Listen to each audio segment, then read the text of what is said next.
Las palabras ya en Europa que se han divulgado por parte de, especialmente, el comandante retirado de la Marina Real Steve Jeremy, comparte su opinión, ¿no? Repito, el retirado de la Marina, ¿vale? Real, ¿vale? La Marina del Reino Unido, de su majestad, ¿no?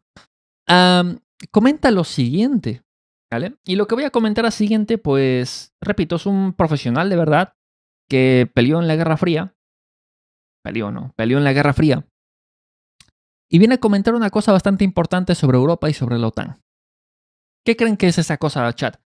Si ustedes me pudieran decir aquí en el chat, en los comentarios, ¿qué creen que es lo que nos va a comentar? ¿Cuál creen que es su opinión sobre la situación de Europa y la OTAN? ¿Qué creen que nos va a comentar? ¿Cosas buenas o cosas malas?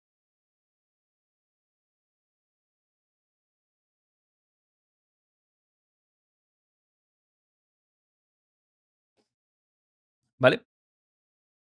¿Qué creen que es lo que un coronel, ¿cómo es? El comodoro, ¿no? Nos va a comentar. Y pues, para ser concretos, lo que nos ha comentado es lo siguiente. En este momento, la OTAN no podría ganar una guerra con Rusia. En primer lugar, comentó, a diferencia de Rusia, ningún país importante de la OTAN se moviliza industrialmente para la guerra, como lo demostró el hecho de que Rusia sigue superando a la OTAN en la producción de proyectiles de 155 milímetros para Ucrania. Lo que, por cierto, desmiente la idea de que Rusia esté preparada para apoderarse, ¿no? Primero que nada, de más territorios europeos. Si en la OTAN realmente creyéramos en esto, ¿no? En esto de que en esta fantasía, ¿no? De que Rusia va a llegar hasta Lisboa, ¿no? Esta fantasía de que Rusia los va a comer a todos como no nos juntemos todos, ¿no? Supuestamente esta fantasía de que va a haber guerra para 2030, una guerra mundial con los rusos. ¡Ah, Dios mío, los rusos vienen! El hecho de que no se estén movilizando industrialmente significa de que pues ninguno cree estas palabras. Si en la OTAN realmente creyéramos en esto, todos estaríamos movilizando a toda velocidad la industria. Más importante aún, no está claro que la OTAN pueda movilizarse a la velocidad o escala necesaria para producir los niveles de equipo, munición y personal necesarios para igualar a los rusos. Y ciertamente no sin un largo proceso de preparación que indique nuestras intenciones, ¿no? Lo cual es completamente cierto. En plan, si en verdad, y eso yo lo he comentado, si en verdad, chat, esto es básico.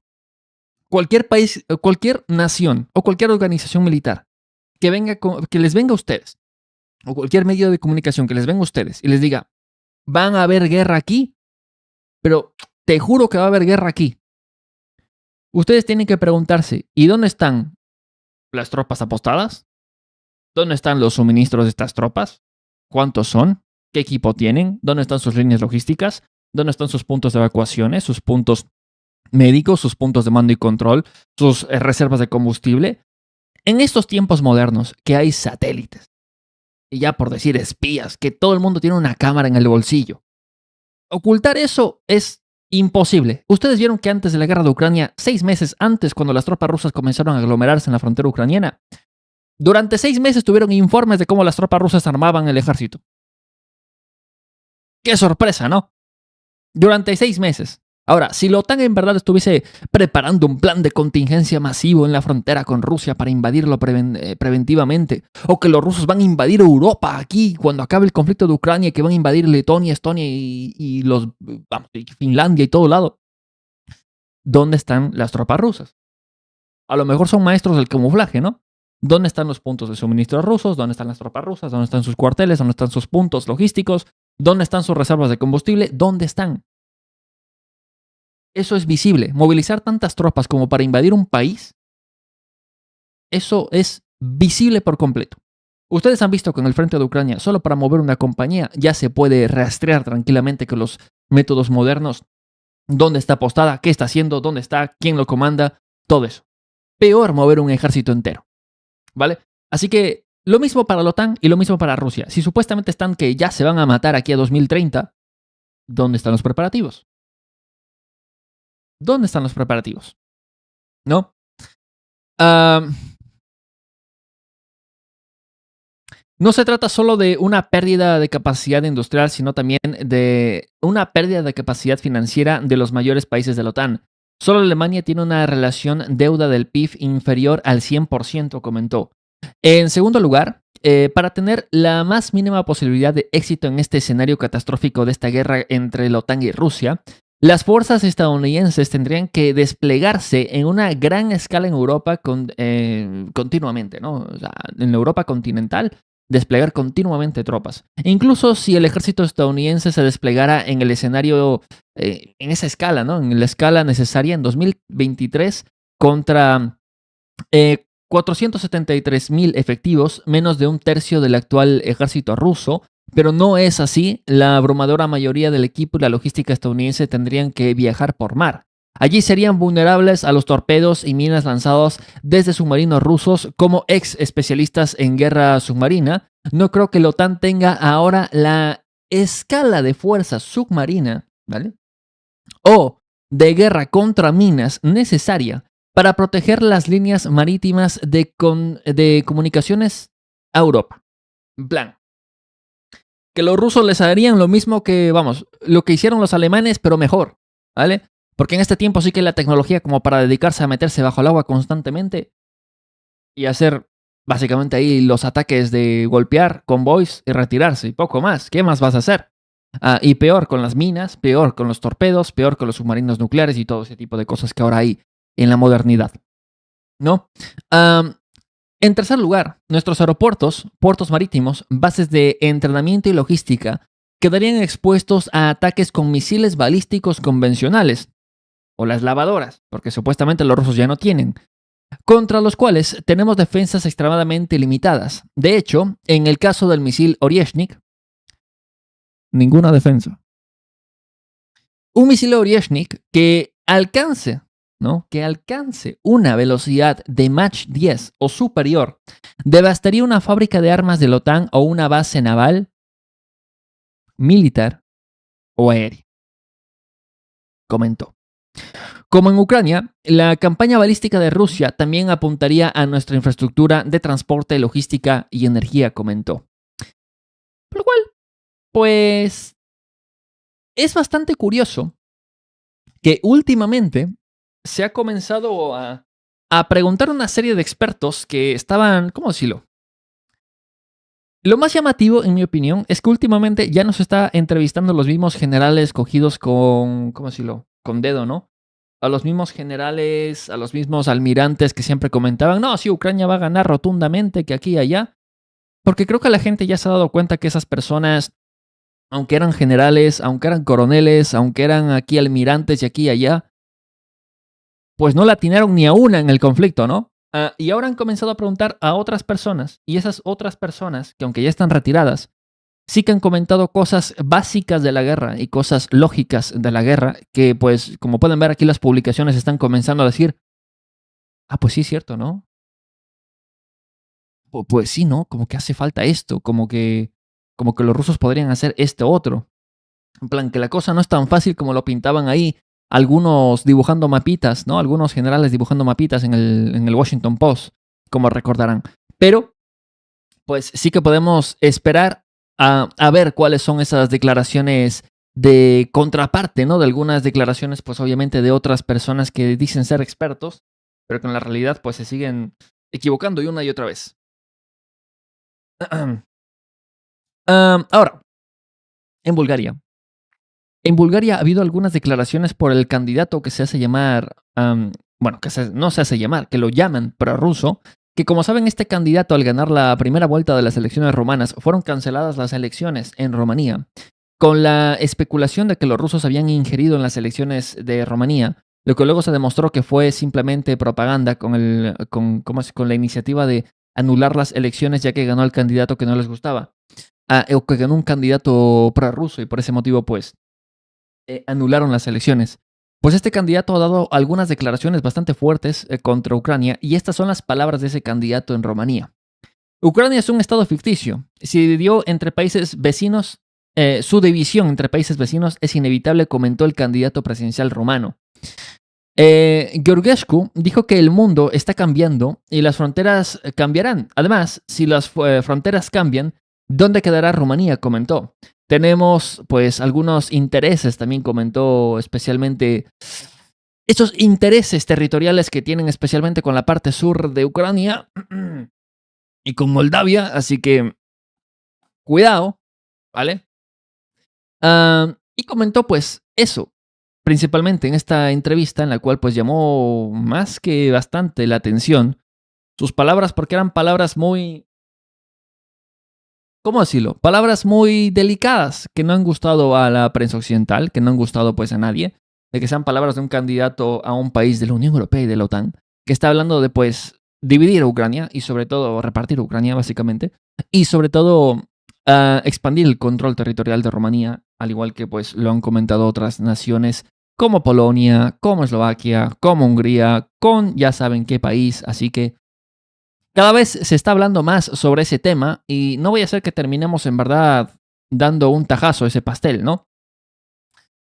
Ahora, recuerdan que hace unos días, bueno, en el último informe, que lo publiqué 2 veces, repito, para que no se lo perdieran, comentamos esa supuesta comunicación que hubo por parte de Budanov con los mandos políticos de Ucrania, el cual en la conversación Budanov comentó textualmente de que como no negociaran con Rusia, para el verano Ucrania iba a dejar de existir no solo su ejército, sino como nación. Pues obviamente, algunos canales pro-ucranianos comentaban de que esto era desinformación, que aunque fue publicado por medios de comunicación occidentales, simplemente era una noticia falsa, era seguramente propaganda rusa, que lo han de haber leído en algún canal ruso, desinformación y todo eso. Que no había ninguna confirmación por parte de Budanov ni nada de eso. Calientito, sacado del horno, les traigo la noticia de que el SBU ha abierto una causa penal por la filtración de las declaraciones de Kirillov Budanov sobre la amenaza de la existencia de Ucrania, según el diputado Roman Kostenko. Según se informa, Budanov dijo a los legisladores ucranianos que si las conversaciones de paz no comienzan antes del verano, Ucrania podría enfrentarse al riesgo de no existir, ¿no? Su declaración se produjo durante una reunión parlamentaria a puertas cerradas en la que los funcionarios militares informaron a los líderes del partido sobre la situación real en el frente.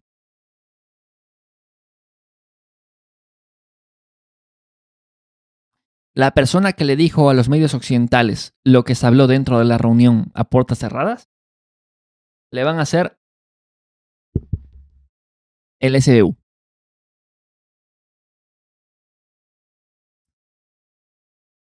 ¿Alguien quiere más confirmaciones de que sí que era verdad esa noticia?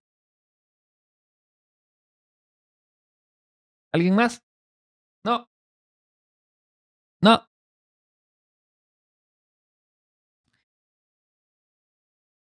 Y piensan que la cosa va mal.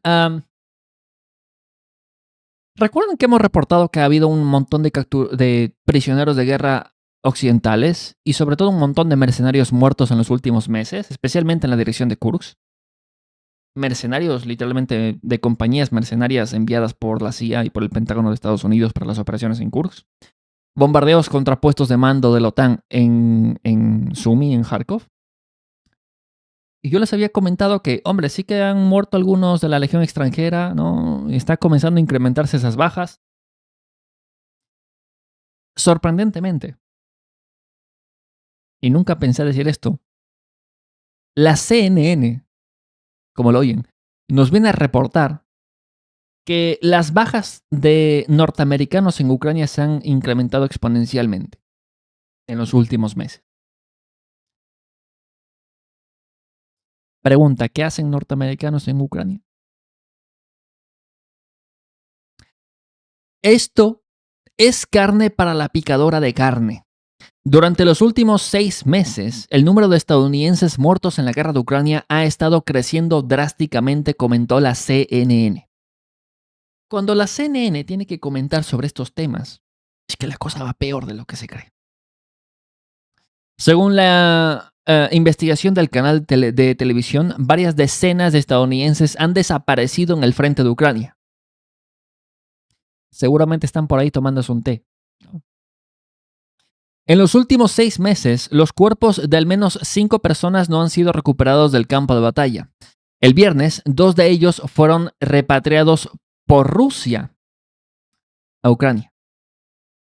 Que sí, por si no saben, los rusos identifican los cadáveres de estos mercenarios y los mandan de vuelta a Ucrania para que sean repatriados. Práctica normal.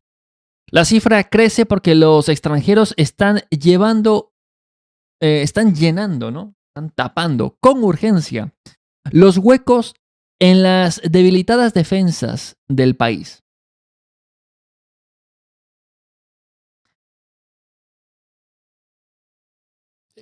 Vengan acá, vengan acá.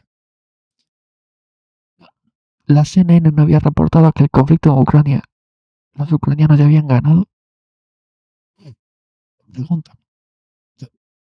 Son preguntas ya. Preguntas inocentes al Remy, ¿no? Pregunta. Un estadounidense sobreviviente con el indicativo de Redneck contó cómo 2 de sus conciudadanos murieron cerca de Prokopsk a finales de septiembre durante una misión con posibilidades limitadas de éxito. Una misión suicida. Los estadounidenses y los ucranianos deben volar el puente cerca de Novogorodovka, poblado que ya cayó, por cierto, pero fueron atacados por un dron. Los militantes comunicaron por radio a sus comandantes que se retirarían, pero recibieron la orden de continuar.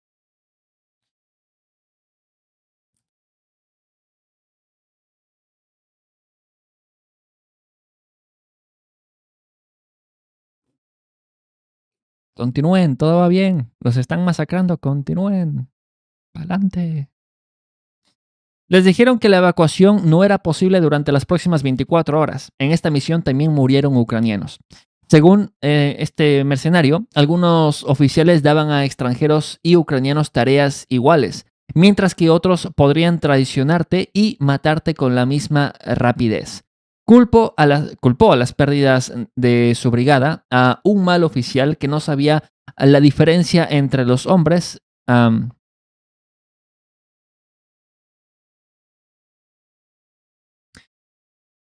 Aquí tienen a mercenarios norteamericanos diciendo que las vidas de ellos son más importantes que las vidas de los ucranianos.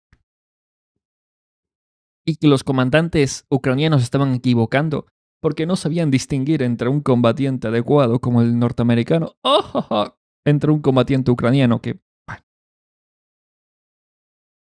vamos, que no les gusta hacer tareas de primera línea a los pobres, ¿no? Que no les gusta hacer tareas de infantería a los mercenarios porque se mueren. Y esas tareas son para los ucranianos, que ellos quieren tareas especialitas, ¿no?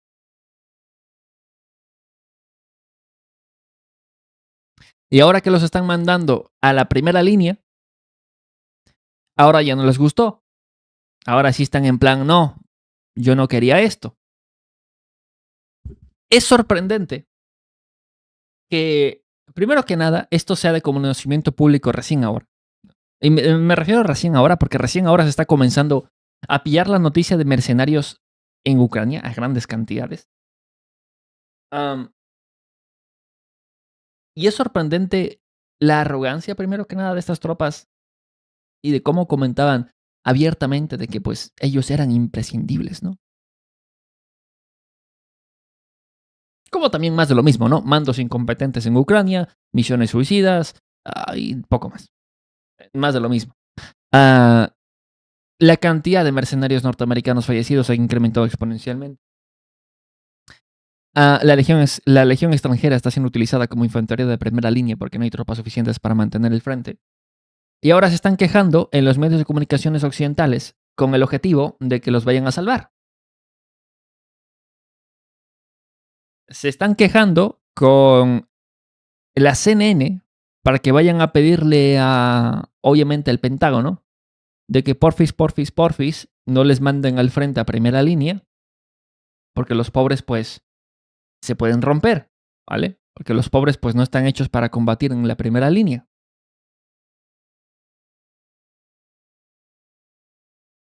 Así que,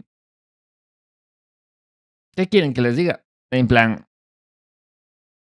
Am, Creo que estas personas se acaban de dar cuenta en la cosa en la que se han metido. Pero bueno, veremos qué pasa con tantos mercenarios, ¿no? Ahora, ¿quién está promocionando? ¿Quién está a cargo de financiar la prensa en Ucrania o la propaganda ucraniana, no?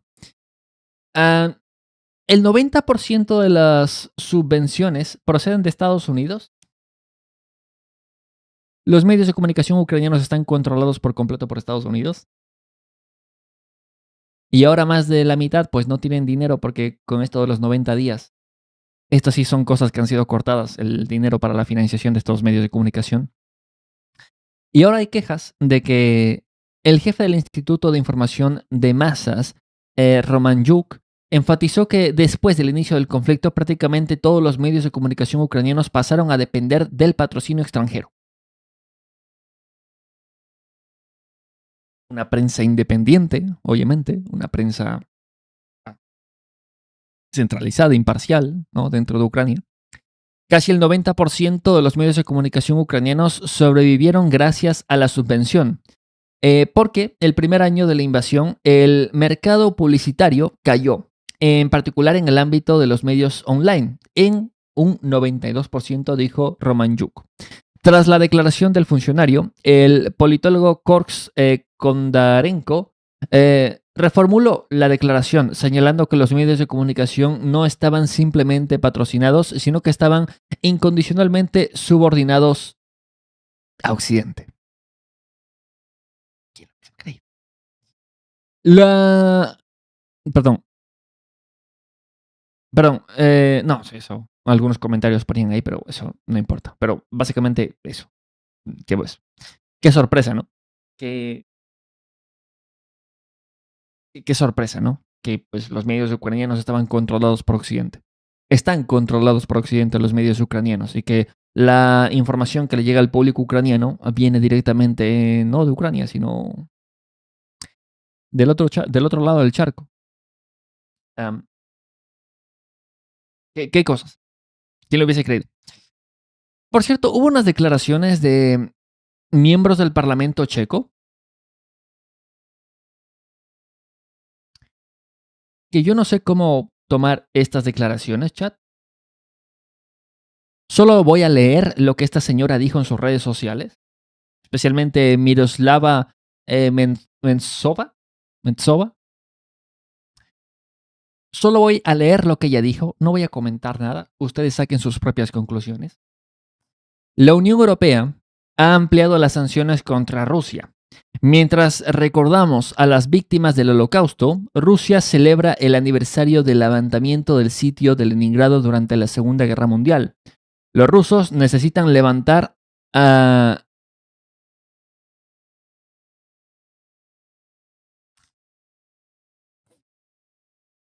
Voy a leerlo, ¿vale? Los rusos necesitan volver a experimentar. Las sanciones deberían ser aún más duras. Crucemos los dedos.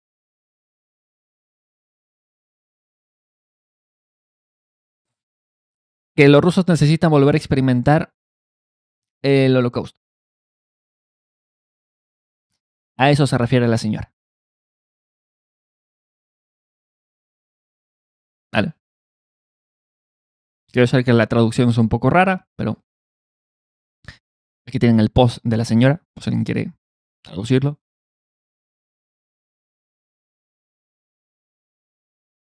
Am, pues nada, la señora pensó que decir eso era una buena idea.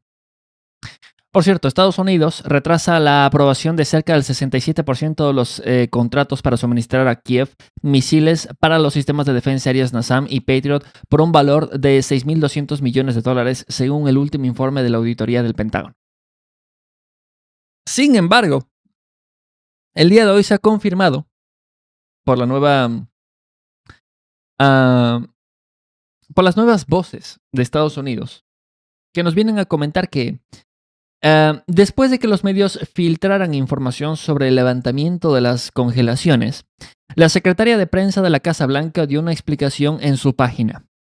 No es un decreto de congelación en sí lo que se cancela, O sea, no son mal pensados. O sea, la congelación de del financiamiento durante 90 días no se canceló, ¿vale?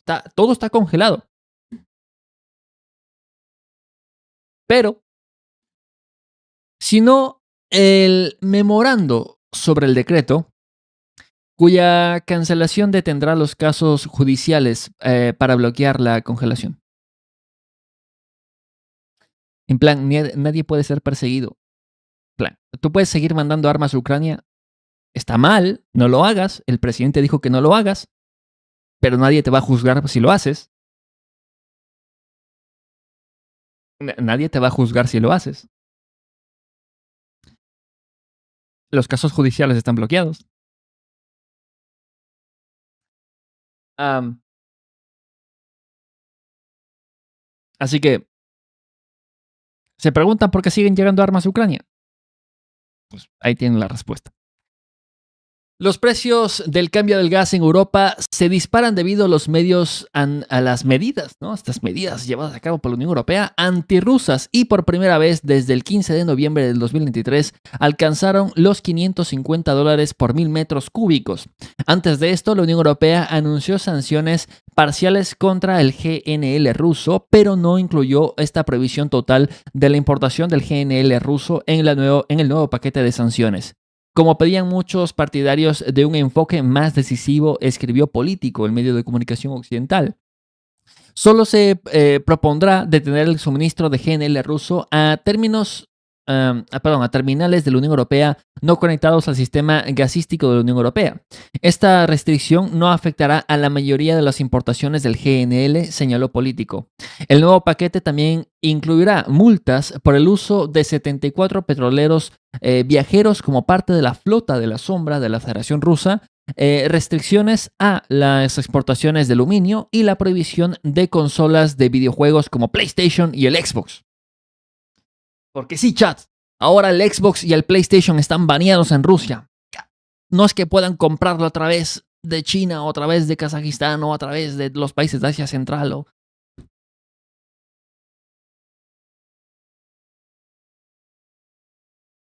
Eso es una cosa. Segundo, lo del gas.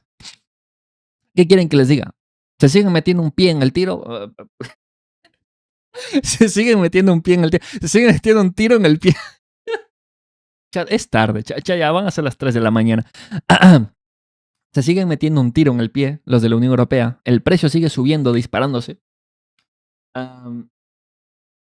Y pues, no sé, ustedes me van a decir los europeos qué piensan sobre todo esto, que yo hasta ahora sigo impresionado de que puedan seguir sanción tras sanción y que piensen que todo está bien, viento en popa. Por cierto, como saben, Ucrania también ha cortado el tránsito de gas ruso a través de su territorio. Seguramente Ucrania le va mejor que la Unión Europea, porque obviamente las acciones tomadas por Ucrania son acciones premeditadas, acciones las cuales pues están sustentadas en bases económicas sólidas y que por ningún motivo se acaban de meter un tiro al pie. ¿No es cierto?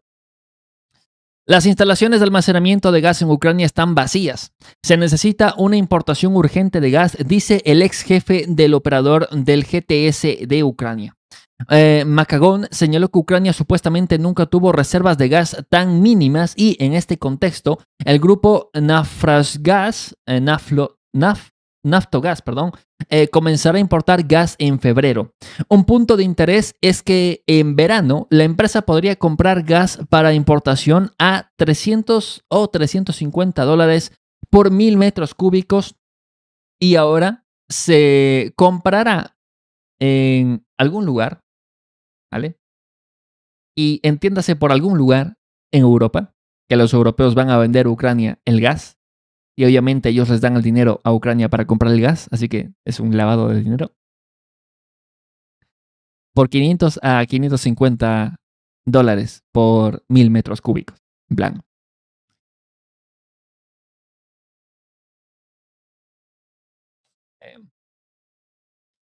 eh, ¿Qué negocio tan redondo se está marcando Estados Unidos?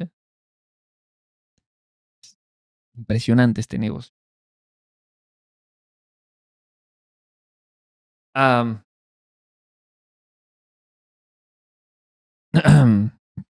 Veremos qué pasa con esas reservas del gas ucraniano. Por cierto, ¿Por qué Ucrania está a la defensa? Comentan algunos medios de comunicación. La razón principal es la falta de personal de las Fuerzas Armadas de Ucrania, la deserción masiva y el trastorno. ¿Cómo? Y el trastornado plan de movilización, supongo que quiere decir. Tremenda traducción que pone ahí, mala, pero bueno. Lo comenta el medio de comunicación Welt Plus, que al parecer, pues incluso ellos, en Alemania, si no estoy mal, han comenzado ya a hablar sobre el tema de que, oiga, a lo mejor, a lo mejor, la cosa no va tan bien. Y están hablando de deserciones masivas y de que el plan de movilización ha fallado. No están hablando de bajas, que ahí hay que añadir un tercer factor para bajas permanentes, que es bajas, muertos y heridos permanentes, en plan. Ese tema nadie lo toca. Todo el mundo está hablando de deserciones, todo el mundo está hablando de falta de movilización, pero nadie se hace la pregunta básica de por qué necesitan movilizar más personas. Si Ucrania supuestamente movilizó a cientos de miles, ¿dónde están esos cientos de miles? Pregunta. Pero bueno, hablando de movilización, hablando de reestructuración, hay que comentar una cosa bastante importante y eso que lo tengan en cuenta para los informes militares. Se informa que las 4 nuevas brigadas de las Fuerzas Armadas de Ucrania, la brigada separada 158, 159, 160 y 162, han cesado su formación. Esas brigadas dejaron de existir. ¿Por qué? De las nuevas unidades creadas en 2024, estas brigadas que Zelensky había comentado que iba a crear, ¿no?, en 2024 para comenzar operaciones ofensivas para el 2025, pero que aún no habían llegado al frente, solo la 156 Brigada Mecanizada no fue disuelta, ¿no?, como tal.